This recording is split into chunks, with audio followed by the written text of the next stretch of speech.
Kwanza kabla ya kwenda nitoe shukrani za dhati sana kwa Mheshimiwa Rais wa Zanzibar kwa kutuwezesha hususan wavuvi katika sekta nzima za uvuvi.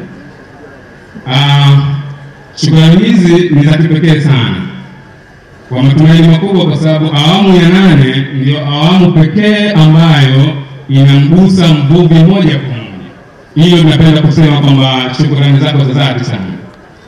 Baada ya shukrani hizo, nende moja kwa moja katika kuona jinsi gani ambavyo tumesimamia vizuri ilani ya Chama cha Mapinduzi, hususan katika sekta nzima ya uchumi wa buluu.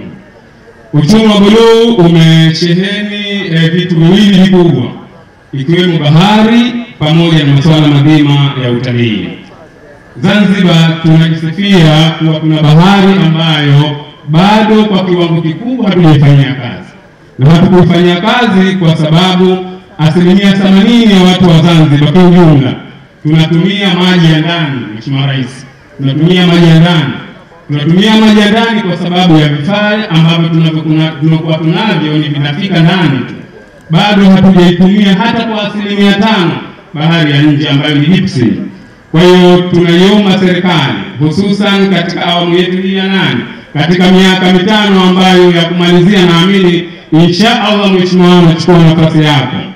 Kwa hiyo nipende kusema kwamba Mheshimiwa Rais, tunakuomba kwa kuwa sasa tuna bahari kubwa tu ambayo bahari yetu inasheheni vijiji 7, ni Mbuga ya Chwaka ambayo inaingiza samaki kila leo, na ni bahari ambayo kama itaenziwa na itaratibiwa vizuri, naamini itakuwa ni tuseme ni IQ kwa Zanzibar nzima, kwa sababu ina uwezo wa kuzalisha katika tuseme nusu wa Zanzibar nzima ama Zanzibar kwa ujumla. Kwa hiyo niseme kwamba bado hatujatumia sekta ya bahari ya maji makubwa. Tunakuomba awamu hii ya kumalizia basi tuwekeze zaidi katika swala zima la uvuvi wa bahari kuu. Hilo la kwanza. Swala la pili, Mheshimiwa Rais, nadhani kama tutarudisha kumbukumbu zako nyuma, niliwahi kuzungumza siku ambayo tumezungumza Mazizini wakati wa kampeni. Na katika mambo makubwa ambayo nimeyazungumzia ikiwemo ni urasimishwaji wa sekta ya bahari. Sekta ya bahari tunaiomba tena Mheshimiwa Rais katika miaka 5 hii ambayo itakuwa tena, inshallah Mwenyezi Mungu atakujalia utafanikiwa. Tunaomba sekta ya bahari rasimishwe, iwe ni sekta rasmi, isiwe ni sekta ambayo kwamba mtu aende baharini kwa mazoea. Hili sisi wavuvi linatupata sana Mheshimiwa Rais, kwa sababu tunajiuliza bado tunaenda kwenye teknolojia au tunarudi kwenye tuseme huku digital wapi, ni nyuma kabisa, analog. Sasa tunaenda mbele, wakati tunaenda mbele bado tunaishi katika mazingira ya kawaida. Wazee wetu wametuachia urithi wa bahari, tunaenda vile vile na katika mazingira yale yale, kwa hivyo tunapata tabu sana Mheshimiwa Rais. Tunaiomba sekta ya bahari irasimishwe kikweli. Na itaporasimishwa vizuri sekta ya bahari, naamini insha Allah kila mwananchi atajivunia kwa sababu ya bahari hii. Kila mwananchi atajivunia. Uchumi wa buluu unaambatana na sheria. Sheria ndio ambayo ni mwongozo wa taifa letu. Na ukiangalia sheria za uvuvi namba 7 inakizana kwa kiwango kikubwa na matumizi ya bahari kwa sasa. Kwa sababu sheria haimruhusu hata mimi mvuvi kutokana na mujibu wa sheria kwamba nitumie zana zote za uvuvi, bali hivi ndivyo hapa ndio ninavyotakiwa niingie baharini. Kwa hiyo kutumia zana kwa mfano kioo haihusiki, kutumia viatu vya kuogelea, sheria zote zinatubana. Hususan hata katika mazingira ya aina ya uvuvi ambayo tunatumia pia ni vikwazo kwa upande wetu. Kwa hiyo tunaomba katika sekta hiyo uliangalie kwa jicho la kipekee. Hilo jambo la pili.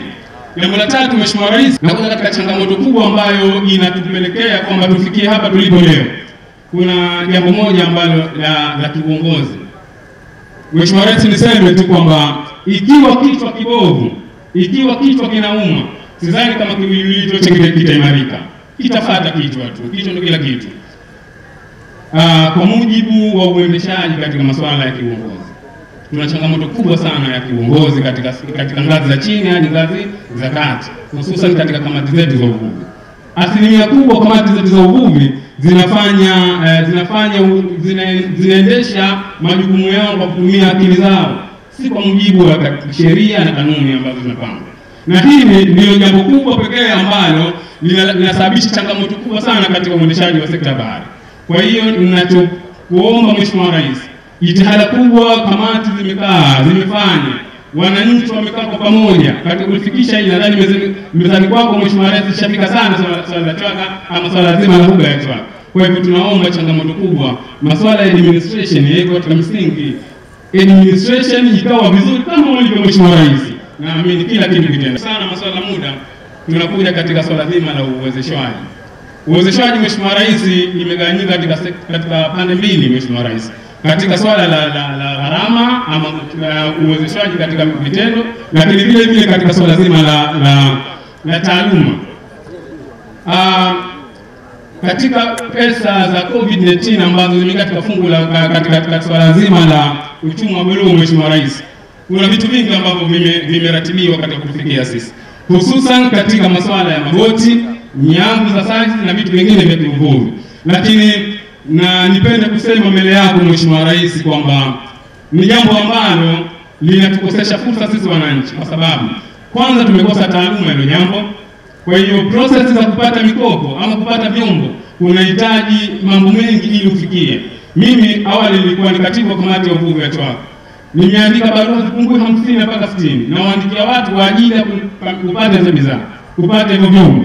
Lakini nikueleze ukweli Mheshimiwa Rais, ndani ya mbuga ya Chwaka hususan katika kijiji cha Chwaka vimepatikana vyombo 4 tu, vyombo ambavyo vimeshindwa, havina hata dhana za uvuvi baada boti pamoja na mashine yake. Kwa hivyo tunakuomba Mheshimiwa Rais, katika hili utuwezeshe ipatikane vifaa vya kisasa, lakini vile vile ipatikane vifaa kwa ajili ya harakati zote zile. Na malizia kwa kusema kwamba Mheshimiwa, mimi ni muumini katika uchumi wa buluu. Mimi ni muumini sana katika uchumi wa buluu. Napenda kusema kwamba kutokana na umri wangu mdogo, lakini ni shahida unalo shirika la uvuvi Zafiko pamoja na msaidizi wako Komodo Hassan Mzingiri, alikuwa ana boti moja ya uvuvi. Katika kipindi chote mimi nilikuwa miongoni mwa wavuvi katika hizo sekta mbili, Zafiko pamoja na ile wisa ya Mheshimiwa Komodo. Lakini niseme kwamba hao wananchi ambao wanaona, hususan hao wavuvi, ni kuhakikishia Mheshimiwa Rais hakuna hata mtu mmoja ambaye atashindwa kufanya kazi katika meli. Hilo ni kuondoa hofu kabisa. Katika meli kunahitaji mwongozaji wa chombo. Akishapatikana mwongozaji wa chombo, akishapatikana na yule ambaye director muendeshaji tu, after captain na msaidizi assistant captain, waliobakia wote wanaweza kufanya kazi Mheshimiwa Rais. Wavuvi wote wa Zanzibar wanaweza kufanya kazi. Kwa hiyo sasa ni kuondoa hofu katika kusema kuna wataalamu, labda wataalamu wanakuja wachache, lakini sisi wafanya kazi tu wa kutosha. Usiwe na hofu katika hilo Mheshimiwa Rais. Kwa hiyo machache katika mengi niseme kwamba Mheshimiwa, baada ya kumaliza hili lako katika ziara kubwa za machofu na katika harakati ya kutafuta ushindi wa kishindo katika kwanza kuhakikisha jimbo letu halina maasi. Hayo mambo mengine huwa tamani, lakini sisi jimbo la Mkoa wa Kusini halina maasi hilo.